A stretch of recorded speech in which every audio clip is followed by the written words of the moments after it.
दानम् नमो सिद्धाणं नमो आयरीयाणम् नमो वज्झायाणम् नमो लोये सवसाहुरम्।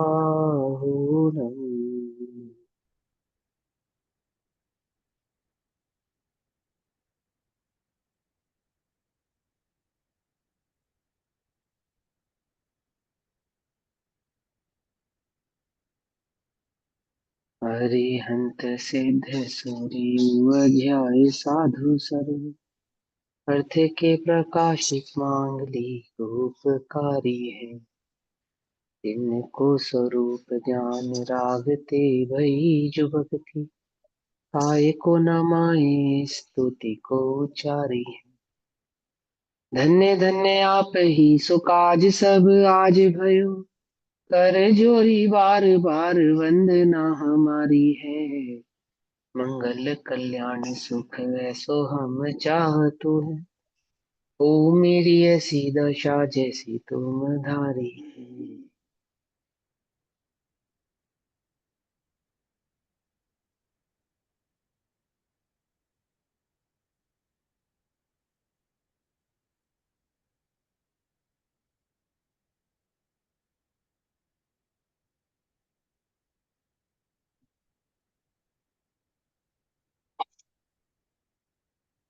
हमारी रात्रिकालीन कक्षा का विषय चल रहा है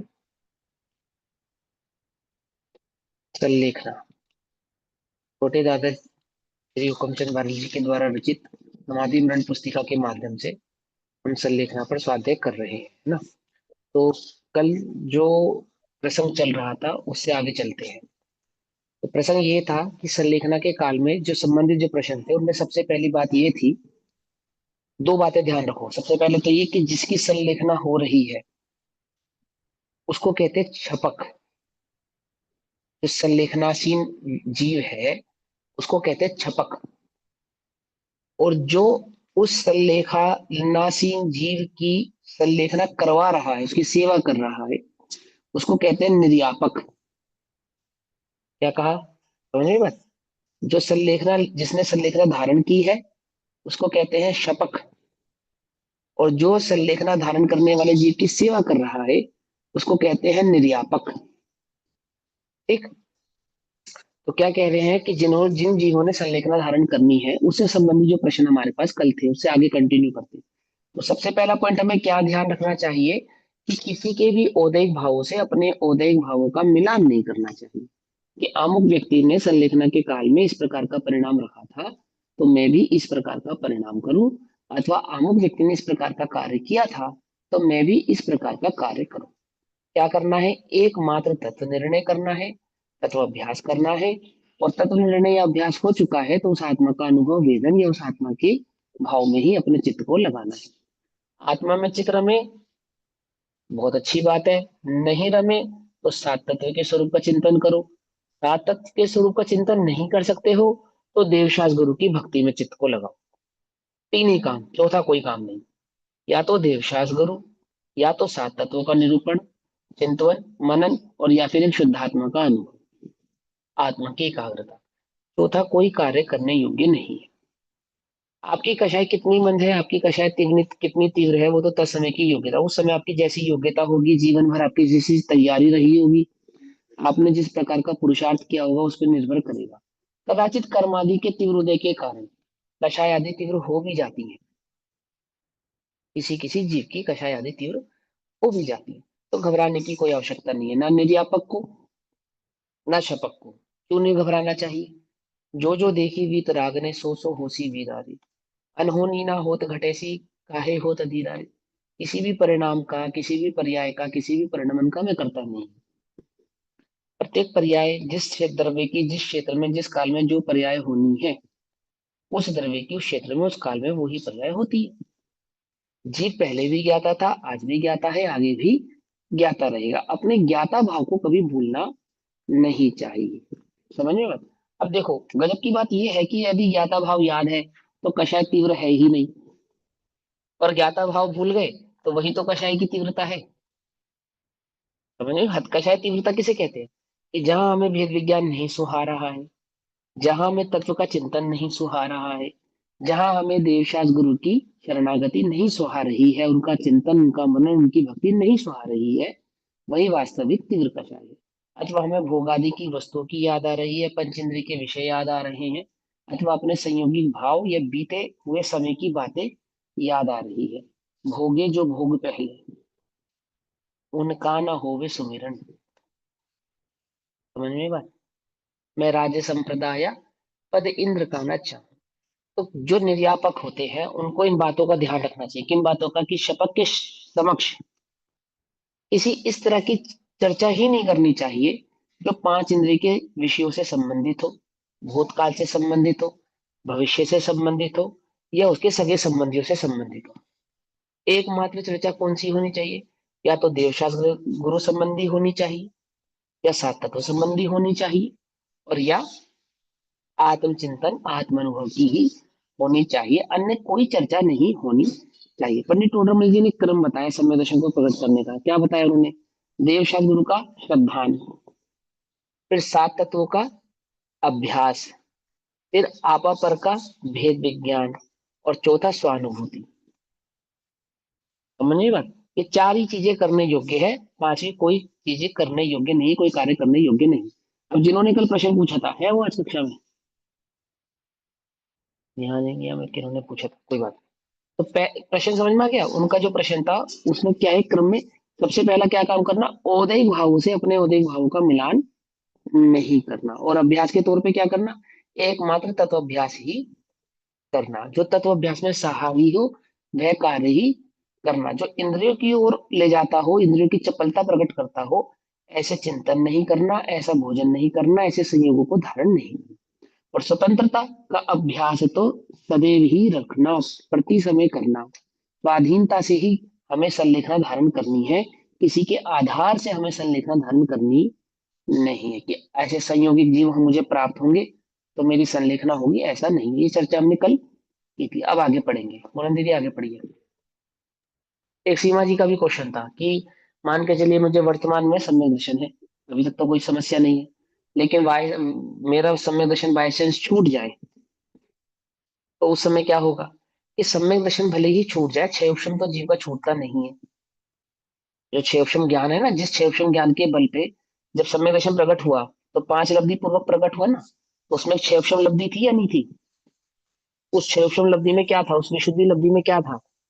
जो उसने तत्वादि का निरूपण समझा था, पढ़ा था, उसमें जो एकाग्रता आदि को धारण किया था क्षेपम विशुद्धि आदि के माध्यम से, है ना? तो वो क्षेपम ज्ञान तो उसके पास अभी भी विद्यमान है। तो क्या करे? 12 भावनाओं का चिंतन करे, सात तत्वों का चिंतन करे भाई। यदि आत्मानुभूति नहीं है तो क्या करे? आत्मानुभूति का जो कारण है, क्या है आत्मानुभूति का कारण? आपा पर का श्रद्धान। आपा प्रकाश श्रद्धान का जो कारण है, क्या है आपे प्रकाश श्रद्धान का कारण? सात तत्वों का अभ्यास। सात तत्वों के अभ्यास का जो कारण है, देवशास गुरु का श्रद्धा। जैसी आपकी भूमिका है वैसा चिंतन आपको करना चाहिए। सम्यदृष्टि जीव हो चाहे मिथ्यादृष्टि जीव हो, जिन जीवों को आत्म भावना, आत्म कल्याण की भावना है, वो इस ही क्रम से चिंतन अपना करते हैं। समझ में बात? यही क्रम है उनके चिंतन का। या तो अनुभूति, और नहीं तो अनुभूति का जो कारण है उसका अभ्यास। दो ही काम है, तीसरा कोई कार्य नहीं है। चलो ये आगे पढ़े। अतिचार संलेखना के क्वेश्चन पांच है। अतिचारों में जीविका हाँ शंसा। बोलिए। एक क्वेश्चन है, रुकिए। हाँ जी। जैसे हमने कल पढ़ा था कि जो हम चर्चा कर रहे हैं वो चौथे और पांचवे गुण स्थान के जो श्रावक होते हैं। और मुनिराजों में देखा गया है अगर किसी की आकस्मिक मृत्यु हो जाती है तो वो संलेखना ही कहलाती है। मगर इन केसेस में चौथे और पांचवे गुण स्थान वालों में अगर अ, आकस्मिक मृत्यु हो जाए तो वो हम्म। संलेखना कहलाएगी। हाँ, अब इनका क्वेश्चन ये है कि मुनिराजों की तो आकस्मिक मृत्यु हो जाए तो भी संलेखना कहलाती है, और क्या चौथे पांचवे गुण स्थानों में मरण प्राप्त करने वाले जीवों की भी संलेखना कहलाएगी? कि यदि वे चौथे पांचवे गुण स्थान में है तो उनकी संलेखना ही कहलाएगी, यदि वो है ही पांचवे गुण स्थान में। क्योंकि पांचवे गुण स्थान का जो कारण है वो अंतर में व्याप्त रहा है, अंतरंग में, तभी तो वो पांचवें गुण स्थान में है।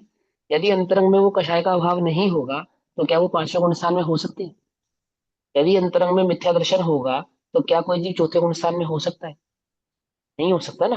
तो अंतरंग में सम्यक दर्शन है इसलिए चौथे गुण स्थान में है, अंतरंग में दो कषाय चौकड़ी का अभाव है इसलिए पांचवें गुण स्थान में है।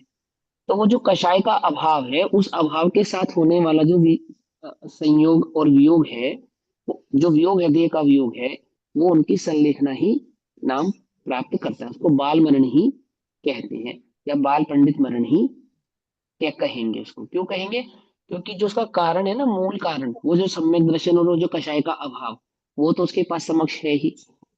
क्योंकि जिनको सम्यक दर्शन हुआ है अथवा जिनको दो कषाय चौकड़ी का अभाव हुआ है, उनको ये बुद्धि तो सदैव चलती रहती है, सदैव ही विद्यमान रहती है कि देह में नहीं, और ये जो संयोगिक आदि पदार्थ है ये मेरे सुख के कारण नहीं है। तो गुणस्थान प्रमाण ये धारणा उसके चित्त में तो विद्यमान ही है ना, उसके कारण वह जीव मर के मरण काल जो उनका है वो संलेखना का ही काल है। अभी कोई मिथ्या दृष्टि जीव है, कोई मिथ्या दृष्टि जीव है, उसको, वह तो पहले गुण स्थान में है, क्या उसके मरण को भी हम संलेखना कह सकते हैं? कि देखो भैया, दो प्रकार की बात उसके अंदर। यदि उसका मरण काल के समय चिंतवन सम्यक है, कहीं पे भी वो आकस्मिक मृत्यु के काल में भी चिंतवन यदि उसका सम्यक है, भेद विज्ञान का प्रयासरत है, भेद विज्ञान में प्रयासरत है, आत्म भावना है ना, इस प्रकार का भाव उसको चल रहा है, तो फिर वह उस काल में उस पर्टिकुलर भावना के आधार से कि इस जीव का मरण संलेखना पूर्वक हुआ है, ऐसा उपचार से, उपचार माने व्यवहार से तो कह सकते हैं, ठीक है ना। लेकिन वास्तव में नहीं कहेंगे क्योंकि वो मिथ्या दर्शन के साथ मरण को प्राप्त हुआ है। दोनों बातों को समझना ध्यान से, कोई भी जीव जो मिथ्या दर्शन के साथ मरण को प्राप्त हुआ हो, और भले ही कितनी ही मंद कषायों के साथ मरण को प्राप्त हुआ, उसको संलेखना नहीं कहते। लेकिन उपचार से मिथ्या दृष्टि के जीव को भी संलेखना कहा जा सकता है यदि वो देवशास्त्र गुरु संबंधी चिंतन में हो, यदि वो सात तत्वादि के अभ्यास पूर्वक मरण को प्राप्त हुआ हो, यदि वो आपा पर के श्रद्धान के अभ्यास पूर्वक, अभ्यास करते समय उसने देह का त्याग किया हो, तो ऐसे चिंतवन के साथ प्राप्त हुए मरण को भी उपचार से संलेखना कहा जाता है। जैसी उसकी कषाय होगी गति तो उसको वैसी ही प्राप्त होगी, है ना। देखो एक बात समझो, द्रव्यलिंगी मुनिराज मरण को प्राप्त होने के बाद नौवे गृह को जाते हैं, तो क्या द्रव्यलिंगी मुनिराजों के मरण को संलेखना मरण कहा जाता है? जो मुनिराजों का पंडित मरण कहा है, क्या उन द्रव्यलिंगी मुनिराजों के मरण को पंडित मरण कहा जाता है? विचार करो। नहीं कहा जाता। क्यों नहीं कहा भाष्य जाता? को हाँ, पहली बात नहीं कहा जाता। क्यों नहीं कहा जाता? क्योंकि छठे बाल गुण स्थान मरण वाले है। मरण को ही पंडित मरण नहीं कहा जाएगा, उसको बाल मरण नहीं कहेंगे, क्योंकि गुण स्थान की अपेक्षा से तो वो पहले गुण स्थान में ही है ना। लेकिन उपचार से उनके मरण को भी संलेखना ऐसा कहा जाएगा, क्योंकि जो उनका जीवन है, जो उनका अभ्यास है, और जो उनकी उस वर्तमान पर्याय में जो उनकी योग्यता है वो कैसी है कि उनका जो उपचारित व्यवहार है और उपचारित जो श्रद्धान है वो देवशास्त्र गुरु के संबंध में ही है, उनके धर्म के शरण में ही है, उस आत्मा की रक्षा के हेतु ही है, कषाय की मंदता पूर्वक ही है। यदि इतना ना हो तो नोवा ग्रेवक प्राप्त नहीं होगा। जिस ग्रेविक में वो गए हैं उस ग्रेविक में जाने के लिए देवशास्त्र गुरु की श्रद्धान का, जो देवशास्त्र गुरु का श्रद्धानी जीव होता है ना, उसी को प्राप्त होता है वो नोवा ग्रेविक, हर किसी को प्राप्त नहीं होता, या कितनी भी कषाय मंद हो, उसी जीव को प्राप्त होगा जो मुनि मुनि अवस्था में मरण को प्राप्त हुआ है। गृहस्थ अवस्था में कितनी भी मंद कषाय से मरण को प्राप्त हो, नौवा ग्रीवक प्राप्त नहीं होगा। नौवा ग्रीवक होने के लिए क्या चाहिए? द्रव्य लिंगीपना चाहिए ही चाहिए, नियम से चाहिए। समझ में आई बात? तो उपचार से ऐसे जीव के मरण को भी संलेखना कहा जा सकता है, लेकिन वास्तविक संलेखना हमारे अंतरंग में हमें मालूम होनी चाहिए क्या है। यदि मुझे सम्यक दर्शन नहीं है, आत्मानुभूति नहीं हुई है, समझे, तो मेरा मरण संलेखना मरण नहीं कहलाएगा। कब कहलाएगा संलेखना मरण? जब वह सम्यक दर्शन पूर्वक हो, तब ही कहलाएगा। लेकिन घबराना नहीं। यदि तत्वाभ्यास भी है और सम्यक तत्वाभ्यास है, सही दिशा में है, तो भले ही कार्य नहीं हुआ हो तो भी वह संस्कार का कारण होने से आगामी काल में सम्यक दर्शन का कारण अवश्य ही बनता है। समझ नहीं बात? क्योंकि आपका जो पुरुषार्थ है ना, वो सही दिशा में है, राइट वे में है। पुरुषार्थ के कारण संलेखना नहीं, राइट वे का पुरुषार्थ है। आपने पुरुषार्थ कितनी तीव्रता से किया है, इससे कोई फर्क नहीं पड़ेगा। लेकिन आपने पुरुषार्थ सही किया है या गलत किया है, इससे फर्क पड़ेगा। सही पुरुषार्थ किया है सही दिशा में, थोड़ा भी किया है, कार्यकारी है। और गलत दिशा में किया है और बहुत पुरुषार्थ किया है, अकार्यकारी है। समझे बात? ये तुम्हारे घर का दरवाजा है और तुम अपने घर के दरवाजे से अपोजिट मुंह करके खड़े हो, ऐसे। अब कितनी तेजी से दौड़ो कि तुम घर में प्रवेश कर जाओ, बोलो। दूर ही जाएंगे घर से। कितनी तेजी से? तो आप तेजी से दौड़े, उससे फर्क नहीं पड़ेगा, आप गलत दिशा में दौड़े हैं। समझे नहीं? और घर की तरफ मुंह करा है आपने और घर से 100 मीटर दूर भी खड़े हैं, तो एक कदम भी यदि आपने बढ़ाया है तो राइट बढ़ाया है। वो आपको आपके घर के नजदीक ही लेकर आया है, दौड़ कर नहीं आया, आपने एक कदम बढ़ाया बस। तो भी क्या है, बस राइट वे है आपका। तो आपने जो मोक्ष मार्ग में जो सही दिशा है, जो मोक्ष मार्ग का सही क्रम है, जो मोक्ष मार्ग का सही वे है, यदि आपने वह पकड़ा है, यदि वह समझा है, तो कालांतर में भविष्य में वह सम्यक दर्शन का कारण भी बनेगा, संलेखना का कारण भी बनेगा। लेकिन यदि वे ही गलत है तो आप कितनी भी तेजी से दौड़ रहे हो, समझ रहे? आप कितनी भी तेजी से दौड़ रहे हो मतलब आप कितने भी व्यवहाराभासी हो जाए, आप कितने भी निश्चयभासी हो जाए, आपका शोषण कितना भी तीव्र हो जाए, आपकी कषाय कितनी भी मंद हो जाए, वो वास्तविक संलेखना कहलाती नहीं है, ना वो संस्कार का कारण बनती है। आपको मालूम, अनंत नो मुनिव्रत धार अनंत बार गिरे कुब्जायो, पैने जातम ज्ञान बिना सुखलेश ना पाया। हमने अनंत बार मुनिव्रत धारण तो करा, लेकिन राइट वे कभी नहीं पकड़ा। मुनि बन के भी राइट वे नहीं पकड़ा कि हाँ, चार लब्धियां हो गई इस जीव को, लेकिन राइट वे नहीं हुआ कभी भी। चार लब्धियां तो जिसने सही पथ नहीं पकड़ा है ना, उसको भी हो जाती है। क्या कहा? जिसने सही पथ नहीं पकड़ा है उसको भी हो जाती है। सही पथ पकड़ने वाले को तो होती ही है, लेकिन जिसको सही पथ के बारे में खबर नहीं है, समझ नहीं है, उसको भी हो जाती है, उसको भी हो जाती है। मतलब रॉन्ग वे का मतलब क्या है, राइट वे नहीं है मतलब क्या? एक तो जिसको देवशास्त्र गुरु का श्रद्धान ही नहीं है, उसकी बात नहीं कर रहे हैं। देवशास्त्र गुरु का श्रद्धान है जिसको सात तत्व की थोड़ी बहुत समझ है, जिसको जिनवाणी के प्रति श्रद्धान है, ऐसा जीव भी सही प्रकार से निश्चय व्यवहार के निरूपक जो तत्व का भाव है, उसको पकड़ नहीं पाता, उसको समझ नहीं पाता। उसकी रुचि कहीं ना कहीं व्यवहार में अथवा निश्चय के परिणामों में अटक जाती है, कहीं ना कहीं वो बहिर्मुखी ही रहता है, आत्ममुखी नहीं हो पाता, आत्मा को पर से भिन्न इस लक्ष्य तक पहुंच नहीं पाता, जिसके कारण उस जीव का संस्कार भी कार्यकारी नहीं होता, मतलब संस्कार ही नहीं पढ़ पाता उसको। और संस्कार पढ़ने के लिए क्या चाहिए कि भले ही आपका सम्यक दर्शन प्रकट ना हुआ हो, परंतु सम्यक दर्शन को प्रकट करने का जो अभ्यास है वो सही होना चाहिए। और ये बात नहीं समझ में आ रही है? सही अभ्यास यदि है तो कार्य अब नहीं तो बाद में बनेगा ही बनेगा। इसीलिए पंडित टोडरमल जी कहते हैं, क्या कहते हैं, कि आज्ञा प्रधानी से परीक्षा प्रधानी श्रेष्ठ है। क्यों कह रहे हो इस बात को? क्योंकि जो आज्ञा प्रधानी है ना, वो पुरुषार्थी तो हो सकता है, लेकिन उसका पुरुषार्थ सम्यक है इसकी कोई गारंटी नहीं है, राइट है इसकी कोई गारंटी नहीं है। लेकिन जो परीक्षा प्रधानी है, हो सकता है कि उसका पुरुषार्थ थोड़ा धीरे हो, परंतु राइट होगा, सही होगा, वो अटकेगा नहीं, वो भटकेगा नहीं। पकड़ में ही बात? इसलिए कि हमको भगवान ने कह दिया, ये शास्त्रों में लिखा है, इसलिए हमें मान लेना चाहिए, ऐसा नहीं। उसका सही प्रकार से निर्णय करना पड़ेगा आपको। राइट ठीक है ना? हाँ एक्शन राइट डायरेक्शन इसका जिस। हाँ हाँ। वो आपको आज्ञा से नहीं, परीक्षा से मालूम चलेगा, परीक्षा से पता चलेगी वो बात। ठीक है ना? और परीक्षा कैसे हो सकती है बोलो? सम्यक दर्शन प्रकट करके।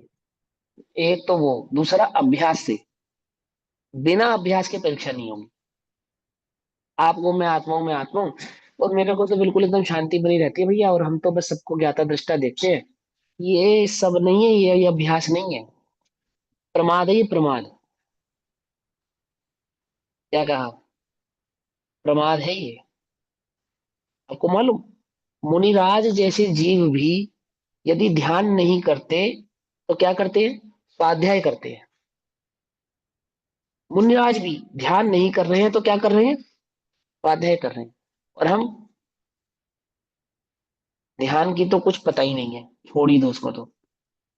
और स्वाध्याय भी कैसा करते हैं, कितना करते हैं? और उसमें भी क्या कहते हैं, तो हमें स्वाध्याय की क्या आवश्यकता है? हमें तो वस्तु प्राप्त हो गई, हम तो बस ज्ञाता है, सहज ज्ञाता है। हम तो सबको ज्ञाता देखते हैं भैया, हमें ज्यादा अच्छा वो परिणाम नहीं होता। सब में भेद विज्ञान चलता रहता है, ऐसे नहीं होता भेद विज्ञान। आप गलत डायरेक्शन में, आप गलत वे में है, बिल्कुल गलत।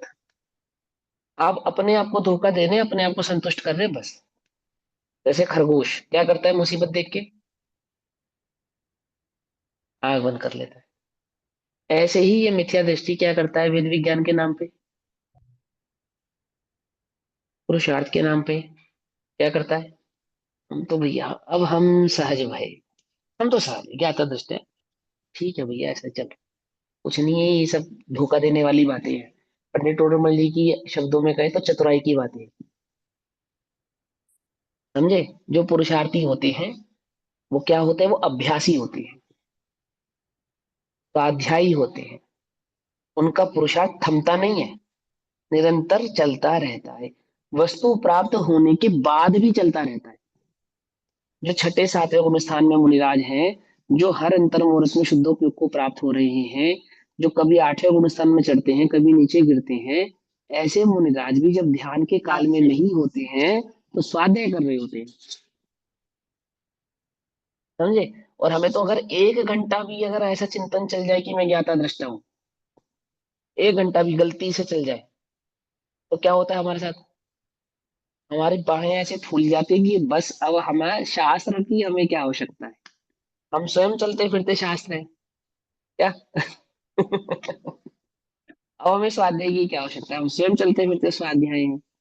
हम ज्यादा स्वाध्याय नहीं करते हैं। अरे मुनिराजू के लिए लिखा है, ज्यादा उपयोग को नहीं भरमाते। उपयोग वो अपने ज्यादा नहीं भरमाते। क्या करते हैं? स्वाध्याय करते हैं, ध्यान करते हैं, स्वाध्याय करते हैं, ध्यान।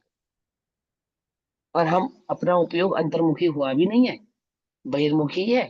और हम क्या कहते हैं? हम तो सहज हैं, हम तो ज्ञाता दृष्टा है। ऑलवेज ज्ञाता दृष्टा। बोलो भैया, ऑलवेज ज्ञाता दृष्टा है या नहीं है? विषय ठीक है, कषायों वो के ज्ञानी बुद्धि को, जैसी है। ज्ञानी को ऑलवेज ज्ञाता दृष्टा कहा है, लेकिन उसका मतलब समझना पड़ेगा, आपको परीक्षा करके समझना पड़ेगा वो क्या कहा है, किस अपेक्षा से क्या कहा है, उसका भाव क्या है, वो सब समझना पड़ेगा। ठीक है ना? ऐसा छल ग्रहण नहीं करना कि रामचंद्र जी युद्ध कर रहे हैं, अथवा भरत छेड़ने या रानी आदि का भोग कर रहे हैं, या शेखंड की विभूति का भोग कर रहे हैं, तो हम भी ये सब कार्य करते हुए ज्ञाता दृष्टा है, ऐसा नहीं। पंडित टोडरमल जी ने स्पष्ट निषेध कर दिया उसका, छल ग्रहण नहीं करना। छल ग्रहण नहीं करना, समझ में बात? क्या करना? अपने कषायों को पहचानना, अपनी आत्मानुभूति को पहचानना। और आत्मानुभूति सच्ची है या झूठी कैसे मालूम चलेगा? कैसे पता चलेगा बोलो?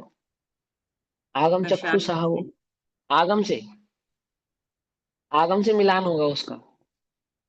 यहाँ आत्मानुभूति का मिलान आगम से होगा। और आगम से आत्मानुभूति का मिलान पुरुषार्थी अभ्यासी जीव ही कर पाएंगे। जो पुरुषार्थी नहीं है, जो अभ्यासी नहीं है, वो मिलान भी नहीं कर पाएंगे। क्या कहा? तो बात समझ में आई या नहीं आई? हम्म? समझ में आई हाँ जी या भैया नहीं आई? समझ। है? चलो अभी आगे पूछेंगे प्रश्न, पढ़ो, आगे पढ़ो। मरणाशंसा रोगादि के कष्ट से घबराकर जल्दी मरने की इच्छा होना मरणाशंसा नामक दूसरा अतिचार है। वैसे तो एक शंका, ये ऐसी इस प्रकार की शंका नहीं होती, इस प्रकार की संशय नहीं होता कि मैं जल्दी से मरण को प्राप्त। अब देखो सुनो, इसमें मुझे एक बात और बतानी थी जो कल रह गई थी।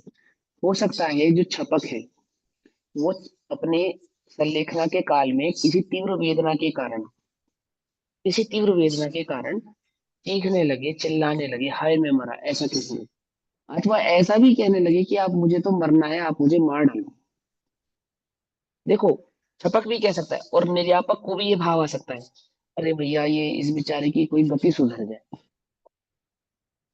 क्या क्या गति सुधर जाए। कुछ लोग ऐसे ऐसे कहते हैं, भैया हमसे ना इनका दुख नहीं देखा जाता, ये बिस्तर में पड़े रहते हैं और सब काम इनको अपने बिस्तर में करने पड़ते हैं, इससे अच्छा तो भगवान इनकी मिट्टी समेट ले। है ना? ये तुम्हारी जो अंतरंग में भावना है ना, ये पता क्या है? ये वास्तव में तुम उसके प्रति दुआ नहीं कर रहे हो। तुम्हारे को जो कंटाला छा रहा है ना, जो तुम्हें बोझा लग रहा है वो व्यक्ति, उसको मीठे और अच्छे शब्दों से पीछे छुड़ा रहे हो। क्या?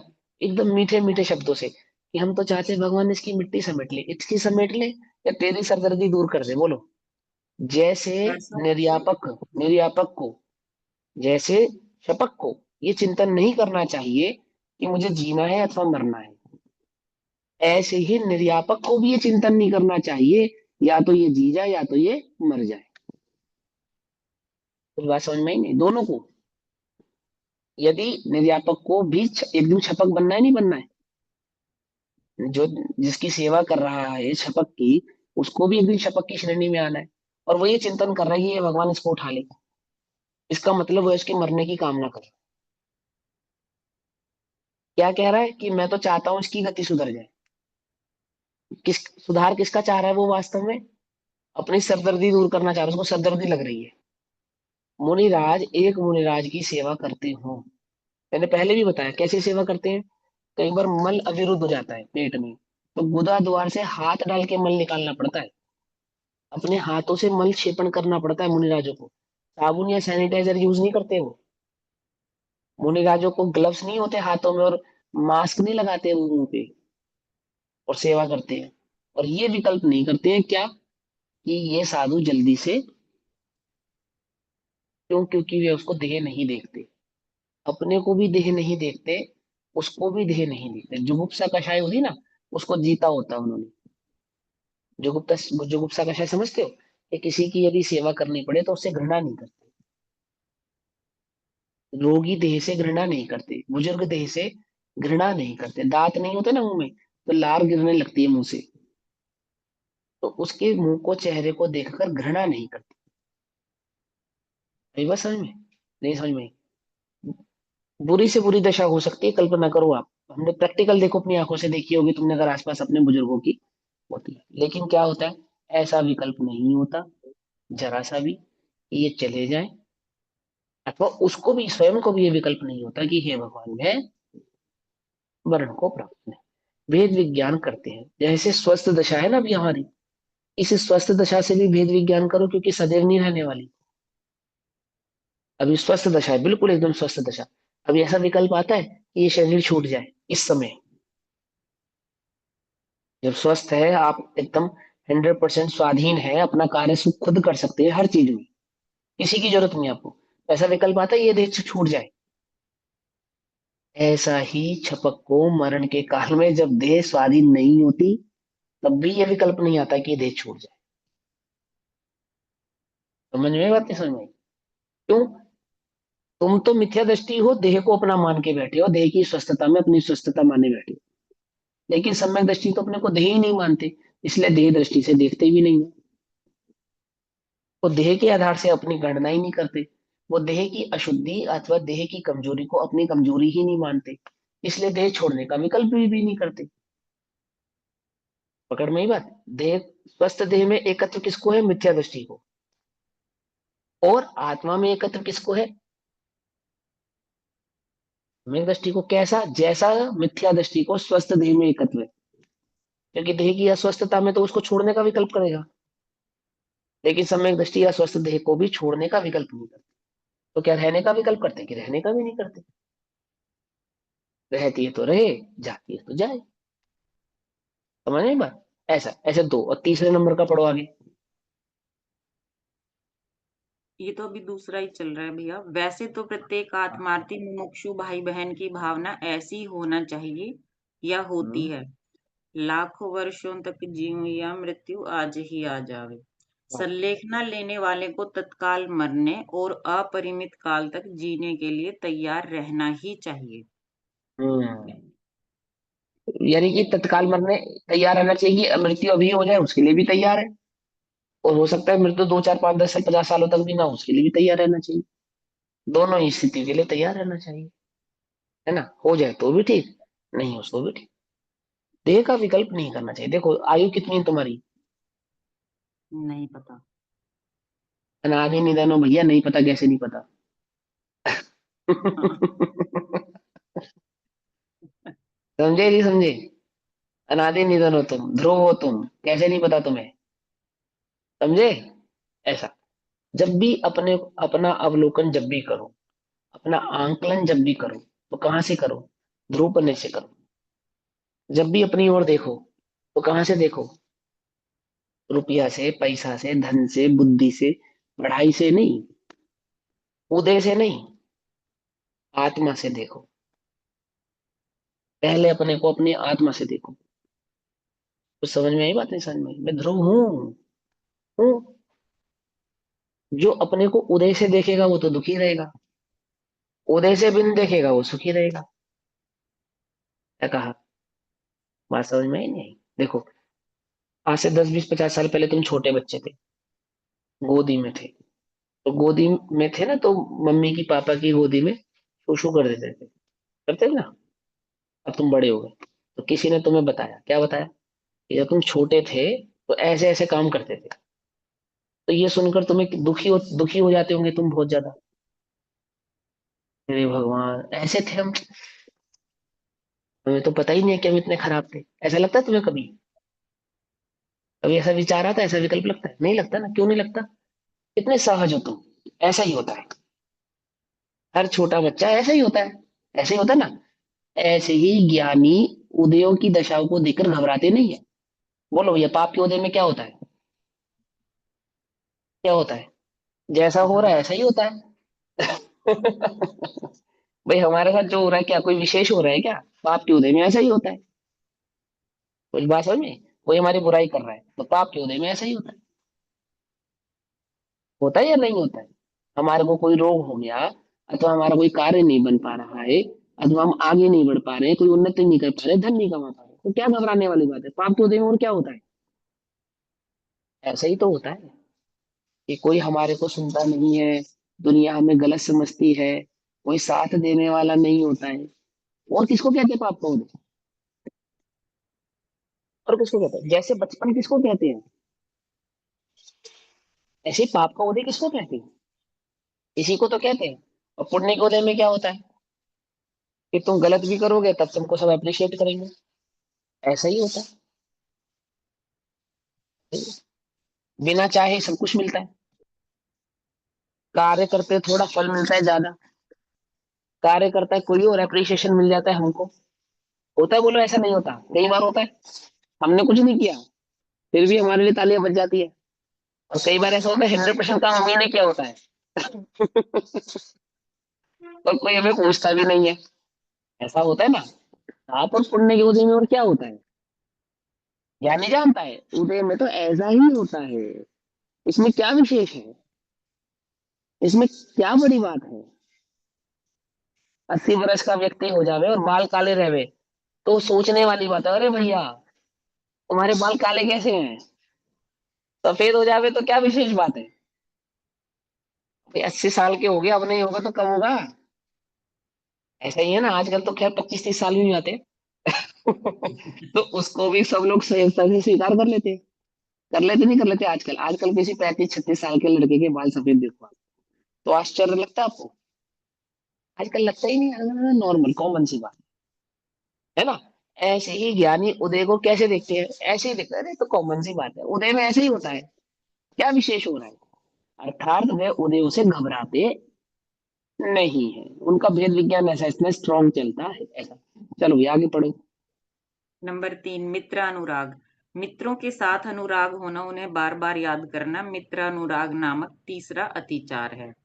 और जिनसे हमें राग है, जिनके साथ हमारे मधुर संबंध है, जिनके साथ हमें मोह है, परिवार मित्र जन से मैं मोह को हटाऊं। समझे ना? परिवार के लोग हो गए, हमारे आसपास के लोग हो गए, कि भैया एक बार उससे मिलवा दो, एक बार अमुक व्यक्ति से बात करवा दो, एक बार मेरी अमुक व्यक्ति से मुलाकात करवा दो, अथवा मेरा संदेश उस अमुक व्यक्ति तक पहुंचा दो। ऐसा विकल्प ज्ञानी जन संलेखना के काल में नहीं करते। क्या संदेश देना है बोलो भैया, किसको संदेश देना? हमारे संदेश देने से कोई कार्य होने वाला नहीं, किसी से मिलने से हमारा कार्य होने वाला नहीं। समझे ना? ये आधीनता है। तुम उससे मिलना चाहते हो, तुमसे मिलना नहीं चाहता, बोलो अब।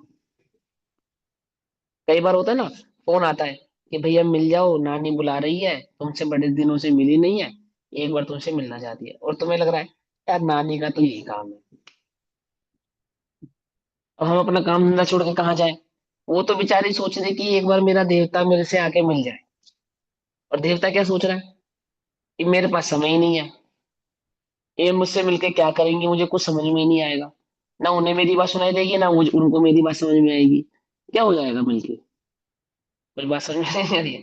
हो सकता है। और जिसको तुमसे राग होगा, वो तुम्हारे नहीं बुलाने पर भी तुम्हारे समक्ष आएगा ही।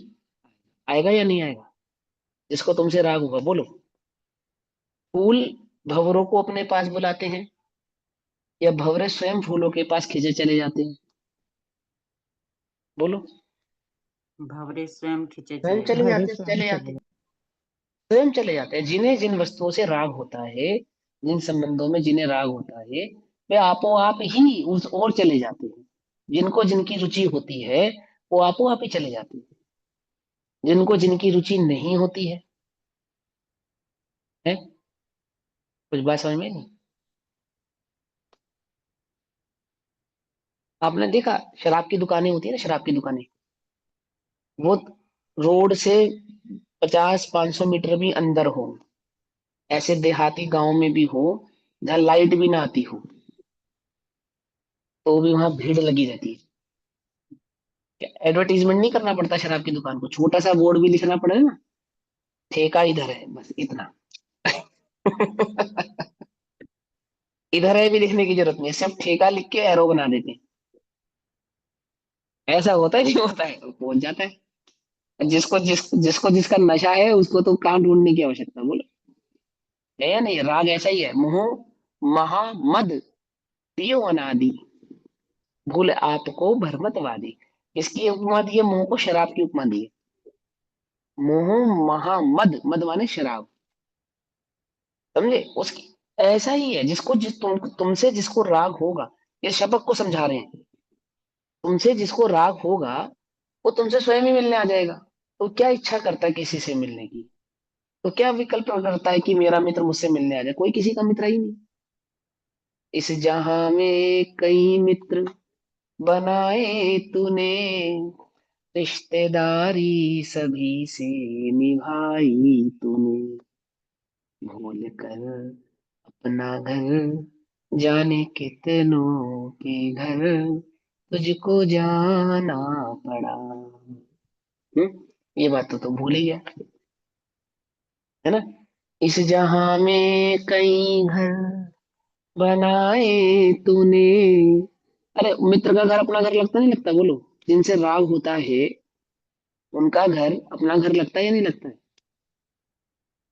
लगता है नहीं लगता? जैसे अपने घर में बेधड़क 2 बजे भी चले आओ, ऐसे मित्र के घर पे भी बेधड़क 2 बजे भी घुसे चले जाते, नहीं चले जाते?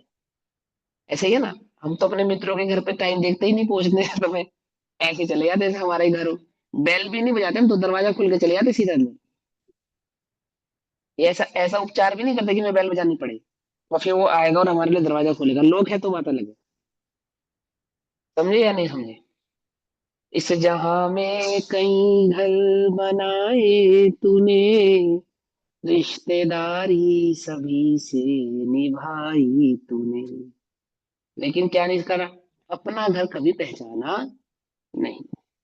तो क्या कहते हैं कि जो शपक होते हैं, जो संलेखनाशीन लोग जीव होते हैं, उन्हें क्या विकल्प नहीं करना चाहिए कि अमुक मेरा मित्र है, अथवा अमुक से मुझे राग है, और मुझे उससे मिलना है, या मेरा कोई संदेश उस तक पहुंचा दो, या काश वो एक बार मुझसे मिल लेता। ऐसा विकल्प चित्त में नहीं रखना चाहिए। दोष है, दोष है।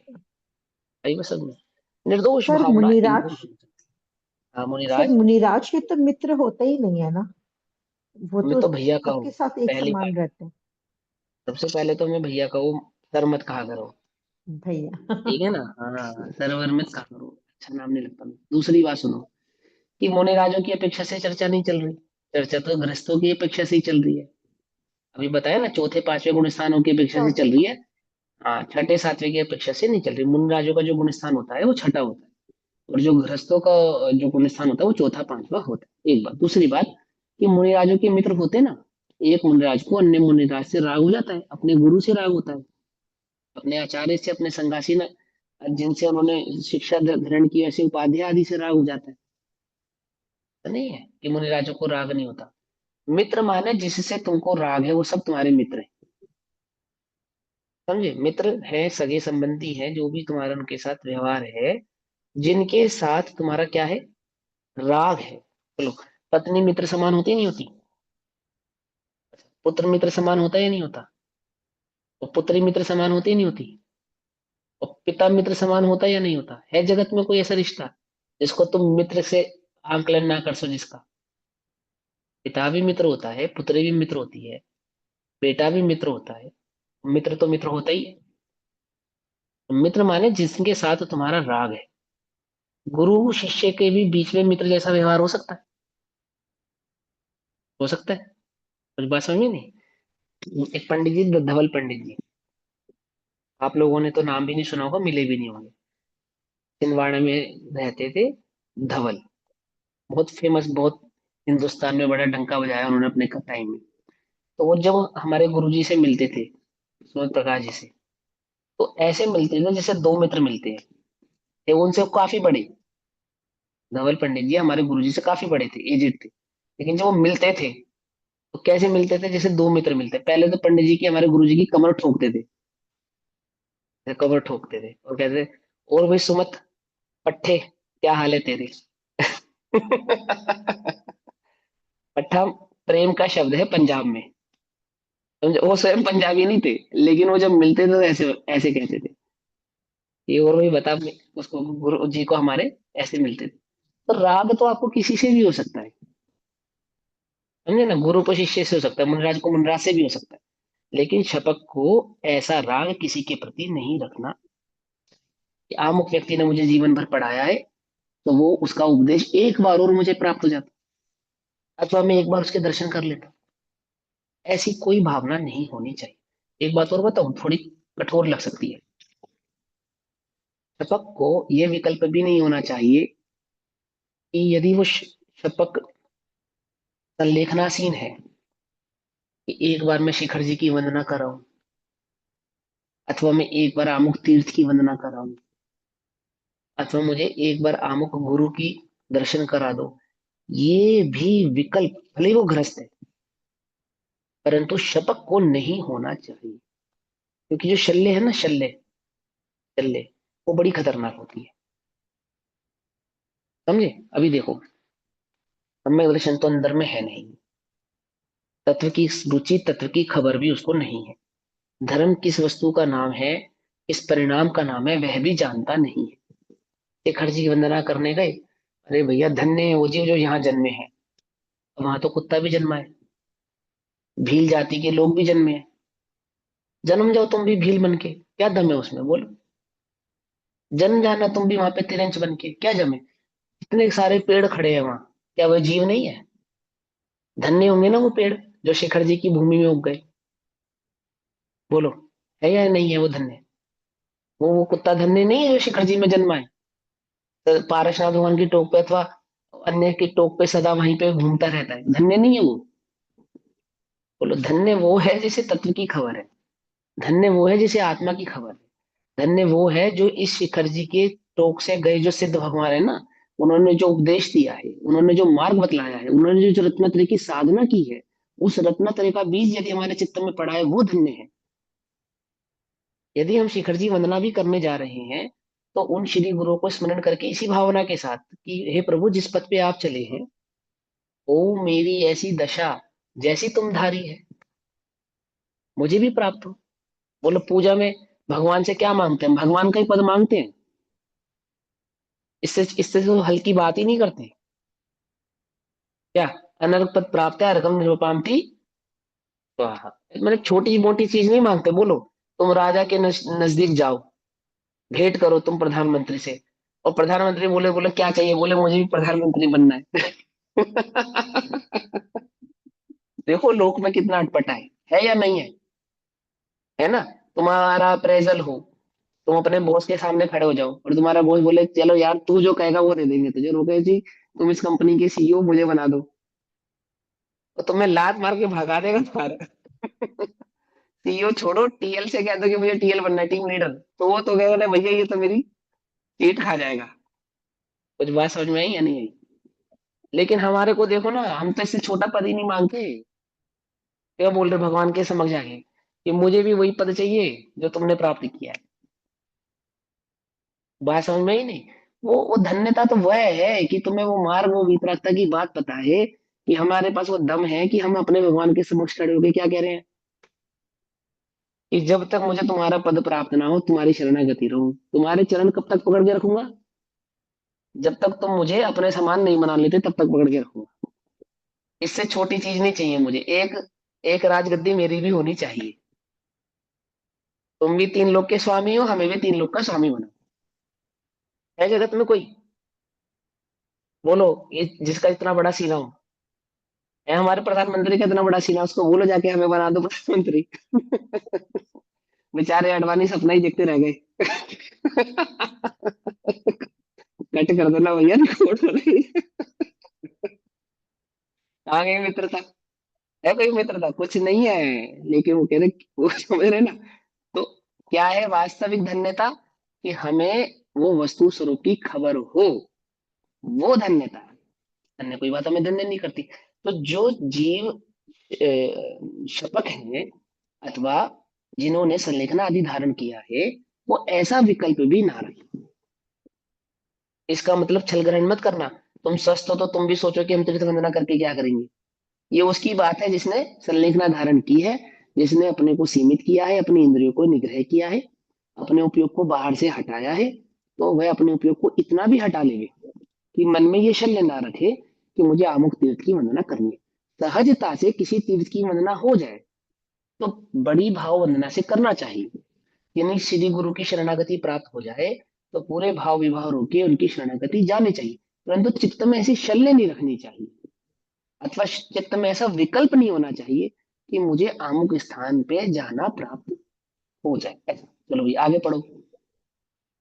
4 सुखानुबंध, भोगे हुए सुखों भोगों को याद करना सुखानुबंध नामक चौथा अतिचार है। हाँ, सुखानुबंध, भोगे जो भोग पहले, उनका ना होगे सुमिरन।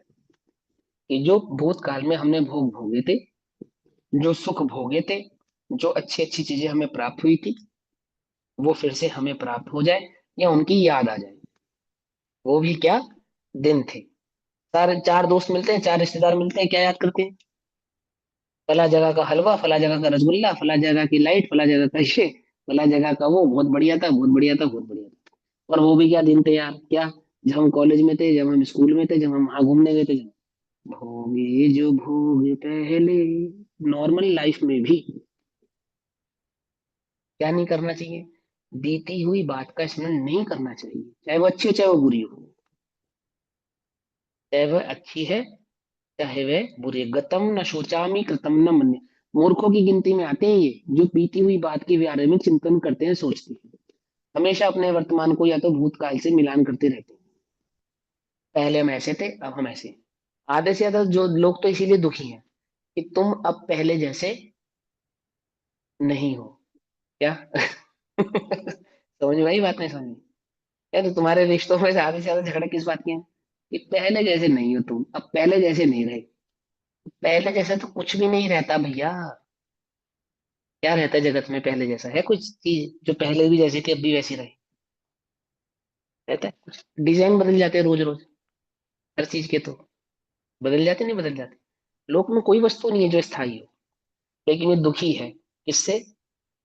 पूर्व काल में, भूतकाल में भोगे हुए जो भोग आदि थे या सुख के जो बिताए हुए काल थे, उनको स्मरण कर करके अपनी ताकत, अपने रूप, अपने लावण्य, अपने धन, अपने पद, अपने ऐश्वर्य आदि के विषय में जो बार बार चिंतन चलता है कि हम अमुक सीट पर थे, हम अमुक पद पर थे, लोग हमें झुकते थे, सलाम करते थे, आदि आदि।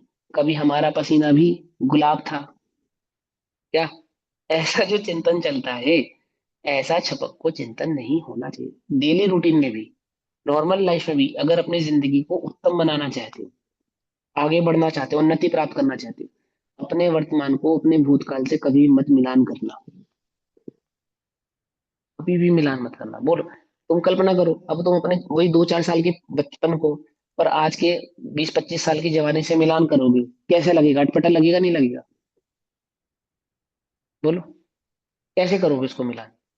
1 घंटे पहले की जिंदगी को भी 1 घंटे की बाद की जिंदगी से कभी मिलान मत करो। क्या रामचंद्र जी ये सोचने लगे कि हम मुनि दीक्षा ले रहे हैं, लोग क्या कहेंगे? ये वही रामचंद्र है जो सीता के लिए रो रहे थे, हैं? क्या कहेंगे लोग? चलो, आज आज मुझे दीक्षा लेनी पड़ी, समझना ध्यान से, या किसी जीव को भी कोई दीक्षा ले और वो विचार करे, अब कल तक तो इनके साथ हम दुकान पे बैठते थे, खेलते थे, कूदते थे, आमुक आमुक कार्य करते थे, और आज हम, तो ये हमारे बारे में क्या सोचेगा या क्या विचार करेगा? ये सब विकल्प नहीं रखते। जो थे वो थे, आज हम क्या है, आज हम क्या है, वहीं से चलती है ना कहानी। जीवन में उन्नति करने का भी यही मंत्र है, ऐसे ही शपथ को आगे बढ़ने का भी यही मंत्र है कि भूतकाल में भोगे जो भोग पहले, उनका सुमिरन नहीं करना चाहिए, उनका चिंतन नहीं करना चाहिए। अभी हमारे भी जो उम्र आ गई ना, जिस उम्र में सबसे ज्यादा विकल्प क्या चलते हैं बताओ, ईमानदारी से, सच्ची सच्ची अंदर झांक के देख लो, हमें मत बताओ, नहीं चलता तुम्हें? पहले ऐसा था, पहले ऐसा था, पहले ऐसा था, पहले ऐसा था, पहले हम दौड़ जाते थे, पहले हम इतना भी खा लेते थे, पहले ऐसा चढ़ जाते थे, उतर जाते थे, ऐसा कर लेते, वैसा कर लेते थे, पहले तो सब हमारी सुनते थे, आदि आदि आदि। अब तो हम क्या हो गए? आधीन हो गए हैं। ऐसा लगता है नहीं लगता? अब तो हमारे साथ ऐसा होता, अब तो हमारे साथ ऐसा, पहले तो ऐसा नहीं होता था। ये सब चक्कर में मत पड़ो। ये सब चक्कर में क्या करो? वर्तमान में जीना सीखो। शिक्षक को क्या चाहिए, निर्यापक को क्या चाहिए, एक सम्यक दृष्टि जीव, एक ज्ञानी जीव को क्या चाहिए? कि वो वर्तमान में जीता है, पूर्व काल के भोगे हुए भोगों का, सुखों के कालों का स्मरण नहीं करता है। आर्त ध्यान कहलाता है ये। चलो भैया आगे पढ़ो। 5 निदान, आगे के भोगों की चाह होना निदान नामक 5वां अतिचार है। ये संलेखना वृत्त के 5 अतिचार हैं। भविष्य में प्राप्त होने वाले भोगों की ऐसी कल्पना नहीं करनी चाहिए, मैं पद इंद्र का न चाहूं कि मुझे अमुक पद की प्राप्ति हो जाए, मुझे भविष्य में इस प्रकार का सुख प्राप्त हो। हे भगवान, जो सुख मुझे इस काल में प्राप्त नहीं हो पाए, इस जन्म में प्राप्त नहीं हो पाए, वो अगले जन्म में प्राप्त हो जाए। इस प्रकार की भावना भी जीव को नहीं भानी चाहिए। कैसा रहना चाहिए? समभाव से रहना चाहिए, वर्तमान भाव में रहना चाहिए, और ज्ञाता दृष्टा परिणाम वितराग भाव में ही रहना चाहिए। यही एक उचित मार्ग है। ठीक, चलो भाई आगे बढ़ेंगे। इन्हें जानकर तत्व चिंतन के माध्यम से इनसे बचने का प्रयास करना चाहिए। यह इसके माध्यम से, ये संलेखना के इसके ये माध्यम से संलेखना बचने का वृत्त के प्रयास, 5 अतिचार हैं। इसके माध्यम से बचने का चिंतन, किसका चिंतन करके बचना चाहिए? तत्व तत्व चिंतन। हाँ, जी मैं जानबूझ के बोल रहा हूँ, सभी सुन लो ध्यान से, फिर से बोलो इस लाइन को। इन्हें जानकर तत्व चिंतन के माध्यम से इनसे बचने का प्रयास करना चाहिए। बचने का प्रयास क्या है? तत्व चिंतन।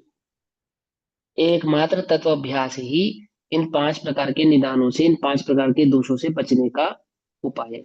जगत में किसी भी दोष से बचने का एकमात्र उपाय तत्व चिंतन है, दूसरा कोई उपाय नहीं है। समझ में आई बात? जितने भी दोष है ना अंदर में, जितने भी दिखे, सबसे बचने का क्या उपाय है? तत्व चिंतन। तत्व चिंतन।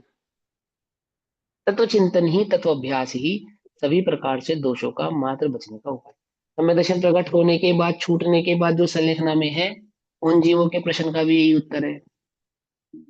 प्रश्न था ना कल सीमा जी दीदी का, और अन्य लोगों का भी जो प्रश्न है, सबका एक ही उत्तर है कि किसी भी प्रकार का दोष जो आपको दिख रहा है, उससे बचना चाहते हो, कि हाँ बचना चाहते हैं, क्या करें? तत्व अभ्यास करो। तत्व अभ्यास ही सर्व समाधान कारक है। ऐसा चलो आगे पढ़ेंगे। यह संलेखना व्रत तो व्रतियों का है, यह सोचकर अव्रतियों को इससे विरक्त नहीं होना चाहिए। हाँ उन्हें ये अपनी अंतिम बात शक्ति के अनुसार इसका पालन करना चाहिए। चाहिए, बस यहाँ तक पढ़ेंगे, आज समय हो गया। कि ऐसा सोचे कि ये तो चौथे पांचवें गुण स्थान वालों का है, व्रती जीवों का है, हम तो अव्रती हैं, हम संलेखना लेकर क्या करेंगे? ऐसा विचार अव्रतियों को नहीं करना चाहिए। जिस भी जीव को धर्म बुद्धि है, चाहे वो व्रती है चाहे वो अव्रती, जिस भी जीव को आत्म रुचि है, चाहे वो व्रती है चाहे वो व्रती नहीं है, यदि तुम्हें धर्म बुद्धि है, आत्म रुचि है, तत्व निर्णय या तत्व की रुचि है, तत्व का अभ्यास है, तो सभी जीवों को इस संलेखना की भावना भानी ही चाहिए। संलेखना की भावना का मतलब मरण की भावना क्यों? संलेखना की भावना मरण की भावना नहीं। संलेखना की भावना आत्मा की भावना है, सम्यक भाव की भावना है, स्वतंत्रता की भावना है। समझ में आई बात? संलेखना माने स्वतंत्रता। सम्यक प्रकार से लेखन माने देखना। सम्यक देखना, क्या देखना? आत्मा को देह से सदा भिन्न देखना, स्वतंत्र देखना। परिणामों को उदय आदि से सदैव भिन्न, स्वतंत्र देखना। अपने को परिणामों से भिन्न देखना, स्वतंत्र देखना। उदय आदि से अपने को स्वतंत्र देखना, ये स्वतंत्र देखना की भावना है। ऐसा मत सोचो अभी हमें को संलेखना की विचार करने की क्या जरूरत है, क्योंकि तुम संलेखना को किससे जोड़ते हो? मरण से जोड़ते हो। जबकि संलेखना मरण का पार्ट नहीं है, संलेखना तो स्वतंत्रता का पार्ट है। उसको मरण काल से इसलिए कहा जाता है कि पूरा जीवन हो गया, तूने अपनी स्वतंत्रता का अभ्यास नहीं किया। कम से कम भैया इस देह को छोड़ने से पहले तो स्वतंत्रता का अभ्यास कर ले, अपने स्वतंत्र भाव को देख ले। इसलिए इसलिए कहते ना, देखो जो बच्चा पूरे साल नहीं पढ़ता, उसको टीचर क्या कहता है? अरे भाई कम से कम 2 महीना पढ़ाई करके ये एग्जाम तो पास कर ले, ऐसा कहता नहीं कहता? कहता है ना। उसकी बात को कोई बुरा मानता है? तो इसका अब जितने भी बच्चे हैं वो सब पढ़ाई को कहाँ से जोड़ने लगे? आखिरी एग्जामों से जोड़ने लगे, नए लास्ट ईयर एग्जाम जो होते हैं, फाइनल एग्जाम। तो वो समझदार है या बेवकूफ है बोलो? जो बच्चे पढ़ते लिखते नहीं है उनको क्या उपदेश दिया जाता है कि तू पूरे साल नहीं पढ़ा, कम से कम आखिरी के एग्जामों में निकल जाए तो क्लास तेरी पार हो जाएगी, ऐसा कहते हैं ना। अब ये उपदेश सभी बच्चों ने सुना, क्योंकि क्लास में तो सभी के सामने बोला जाएगा उस नालायक बच्चों से भी। तो सबने क्या समझा कि भैया पूरे साल पढ़ने की क्या जरूरत है, आखिरी में पास हो जाएंगे बस। तो बाकी के जो समझदार बच्चे थे, इंटेलेक्चुअल थे, इंटेलिजेंट थे, वो भी क्या कहलाएंगे? मूर्ख कहलाएंगे या नहीं कहलाएंगे? मूर्ख कहलाएंगे। वो कहलाएंगे। ऐसे ही जिन्हें आत्मा की समझ नहीं है, खबर नहीं है, उन तत्वों की रुचि नहीं है, उन जीवों को कहते हैं कि भैया कम से कम मरने से पहले संलेखना आदि धारण कर ले, अपने स्वरूप का चिंतन कर ले, स्वतंत्रता का भान कर ले। और ऐसा सोचकर अगर सभी जीव ऐसा सोचने लगे, संलेखना मतलब मरण के समय लिए जाने वाला भाव, तो क्या है? वे समझदार है मूर्ख है? मूर्ख हैं। समझे? कुछ बात समझ में नहीं। संलेखना माने मरण के काल में किए जाने वाला कार्य नहीं है। पढ़ाई मतलब फाइनल एग्जाम में तैयारी करना नहीं है। पकड़ में ही बात नहीं? पकड़ में ही। संलेखना माने अपने स्वतंत्र स्वरूप की खबर होना। कब होनी चाहिए? जीवन के अंतिम में, समय में। अभी। हाँ जी। प्रति समय। जब जागो तब सवेरा। जब जागो तब सवेरा। मैं जीव हूं, क्या मुझे नहीं मालूम होना चाहिए मैं कौन हूँ? क्या मुझे नहीं अधिकार है कि मैं कौन हूं, मैं जान पाऊं? कि मरण समय में बताएंगे तुम कौन हो। बोलो अब मैं मरने का इंतजार करूंगा ये जानने के लिए कि मैं कौन हूँ? ये समय भी नहीं उपदेश तो इसलिए, हाँ, ये तो जीव को जब जागे तब सवेरा।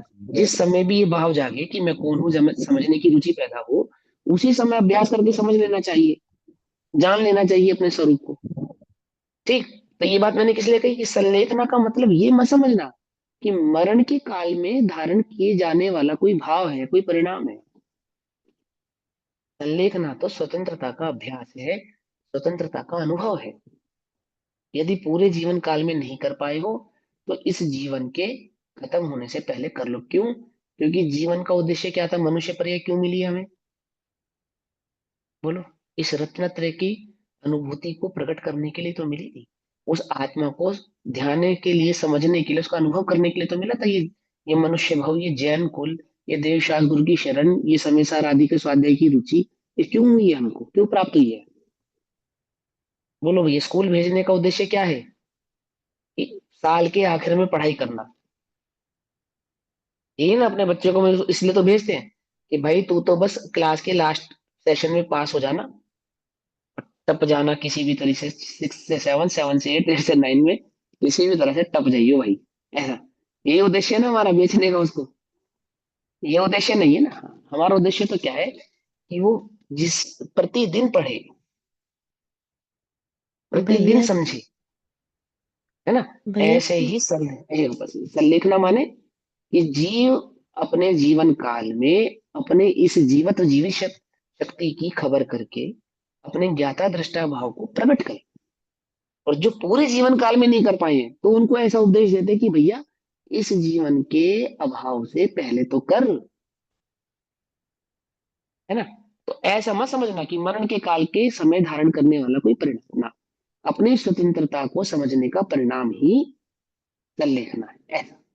चलो अब सीमा जी का क्या क्वेश्चन है, बताओ फटाफट, 2-5 मिनट में समय हो गया, सबको जाना है। तो हमने ये अत्याचार पढ़े थे, तो ये जब वेद विज्ञान करके जीव चतुर्थ गुण स्थान से ऊपर में है, उसको भी अत्याचार लग सकते हैं क्योंकि वो अदेख भाव तभी भी चल रहे हैं। ये इसका अतिचार मतलब कषाय, अतिचार जो होते हैं वो अतिचार कषायिक भाव है एक तरह के। तो जिस जीव को पर जितनी ये कषाय विद्यमान, जिस कषाय जीव हुँ, को जितनी कषाय विद्यमान है, जैसे चौथे गुण हुँ, स्थान में है कोई जीव, तो उसको जी 3 हाँ, कषाय विद्यमान है, तो उसको 3 कषाय हुँ, संबंधी अतिचार हो सकते हैं। हो ऐसे सकते ही हैं। 5वें में, ऐसे ही 6ठे में। लेकिन हुँ, 7वें आदि गुण स्थानों में अतिचार नहीं होते, 6ठे तक ही होते हैं बस। हाँ, हाँ, ठीक है। ठीक है, उसके तो ऊपर के इसका गुण स्थान मतलब नहीं उस होते। जीव को भी होंगे इसलिए वो समस्त प्रकार से लेखन यदि ज़िंदगी में किया होगा पुरुषार्थ पूर्वक तो उस समय नहीं होने की और लब्ध हाँ, ज्ञान में भी होगा तो नहीं होने की सभी संभावना जीव को करना है। तो मैंने वही तो कहा, सम्य दर्शन प्रकट हो गया तो पुरुषार्थ नहीं, ऐसा नहीं है। पुरुषार्थ है। तो निरंतर चलता रहेगा उसका। निरंतर निरंतर उग्र मतलब ऊर्ध्व होते जाना चाहिए काटे। हाँ हाँ, हुँ, वीतराग भाव निरंतर बढ़ता जाना चाहिए। बढ़ता जाना चाहिए। हुँ, ओके। ये कक्षा को यहाँ विराम देते हैं, बाकी कक्षा कल करेंगे। ओम नमः सिद्धेभ्य। निज निधि निज में बताई यह अनंत उपकार है, उसके लिए जिनवाणी माँ को वंदना शतबार। नमो ओरियंत।